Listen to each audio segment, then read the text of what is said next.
What's good, YouTube? This video is going to be about the secret to being taken seriously. Don't chase, man.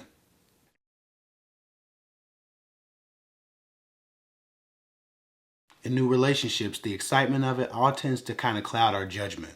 In mapping out our fantasies of love with the person we want, we tend to abandon the priority of our own self-interests. We don't often do a cost versus benefit or risk versus reward analysis. In our desperation, we take a by any means necessary approach to finding love, or getting the attention and admiration of our crush. The lack of pride that we show when we have chosen to chase a person by any means necessary does one of three things most likely. And contrary to a much more simple explanation someone might give, because it makes you look stupid, you don't chase guys because it ultimately does one of these three things. Number one, it makes them run faster potentially because they're not interested in the easy to catch. In that case, dismissal or rejection is your best case scenario for chasing them in the first place. The second thing that could happen is it may expose your lack of self-preservation to others who will seek to dangle their rejection in front of you in order to manipulate you or misuse you. It basically broadcasts your desperation to be in a relationship. Now, if you've chosen a person who doesn't have morals, values, integrity, or any of those things that make them decent, you're in for a ride, but not the nice type. Or number three, it leads to the relationship we wanted, but it creates such a toxic dynamic of subservient behavior and a one-sided relationship that it ultimately makes us feel drained and used up, and we ultimately want to walk away from it anyway. Put simply, chasing men attracts unhealthy minds that will seek to control you. No healthy man wants to rule over a woman. And if it becomes obvious that you're not willing to walk away if you're chasing a relationship with a person, then you are begging to be ruled. Women often state that confidence is one of the most attractive attributes that a man can display. Women loves a man who speaks up, who believes in himself. Not only when he approaches her, but just in general, how he lives his life. They want an alpha man who doesn't cower to rejection. But to crave that is not just feminine nature, it's human nature. Only the strong survive. The process of natural selection. All of these things require as much. Women are clearly measuring confidence and self-belief from the very point that a man ever approaches them. But guess what? Men like it too. However, men measure confidence and self-belief in women not by how you treat them, but by how you let them treat you. A man will only take you seriously if he has to respect your mind and opinions. If he doesn't care what you think, he likely won't care about you. No healthy relationship starts with a disregard for a woman's mindset or sensibilities, or a disregard for her time or her effort to talk to or link up with the guy. Just like women grow bored with nice guys, men grow bored with doormat women who are desperate for their approval. Just like nice guys, nice women also finish last for the men that they don't require much from or set standards for.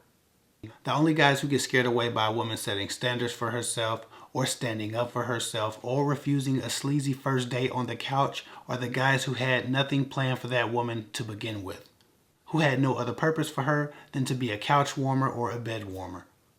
Guys who planned on treating you like crap in the first place. So with that said, ladies, don't be like those guys who always get stuck in your friend zone, kissing a man's ass trying to get him to like you. It doesn't work.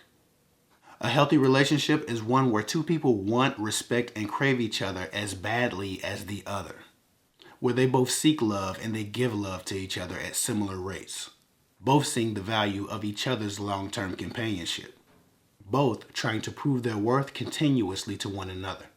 When you first meet someone and you like them, you want to try to remember what you bring to a relationship and measure that not against what they could offer or have the potential to offer, but what they do offer you and what they have been giving you. A lack of pride or unwillingness to walk away almost always leads to rejection or even worse. Misuse and abuse, manipulation, mind games. The willingness to walk away is generally much more magnetic than anything you think you can do to change a man's mind about liking you. Increase your confidence by taking inventory of who you are. What are your gifts, your passions, and your strengths that you bring into a relationship? What are your intentions? Do you have many of the qualities that you would hope to receive? If you do, then you can at least be confident in what you're offering to a man. Women often focus so much on the fantasy of the guy or being in love that they dismiss their own reality, which is they're often far too good for the men that they target.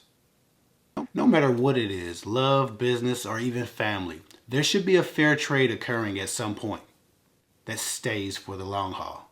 If what you offer and what you give is enormous as compared to what you receive, it's a bad investment and you will start to feel some disenchantment if you haven't already. Always be willing to walk away from a bad investment. Listen, men are not houses. If you renovate and upgrade a house, it can later be sold for a profit. But if you renovate or upgrade a man, it's a total loss when things don't work out, most likely. And then someone else gets your upgraded man. Again, when you look at a man, see what he is, not what you can make him, not what you hope he becomes. I'm speaking more specifically about how you're being treated and the dynamic that's created in your relationship from early on. For instance, when I was single and a woman was playing with me or rejecting me or mistreating me at all, I wouldn't say, oh, I want her so bad. She doesn't want me, but maybe she's right. Maybe I need to work harder to impress her. I would instead say to myself, I'm tall, I'm handsome, I have a nice body, I'm good in bed, I work hard, I'm ambitious, I have a good job, I'm loyal, I'm protective, I'm honest, I'm funny, etc., etc. You get the picture. The list was long as hell. I even wrote it down in case I forgot. But that's what happens in relationships, especially new relationships. We often forget who we are in trying to attract someone else. Anyway, if someone was rejecting or mistreating me, I'd be like, oh, she clearly doesn't know who I am, but I do. I ain't gonna take this shit. And when I learned to have that attitude from the very beginning, the quality of women that I attracted rose.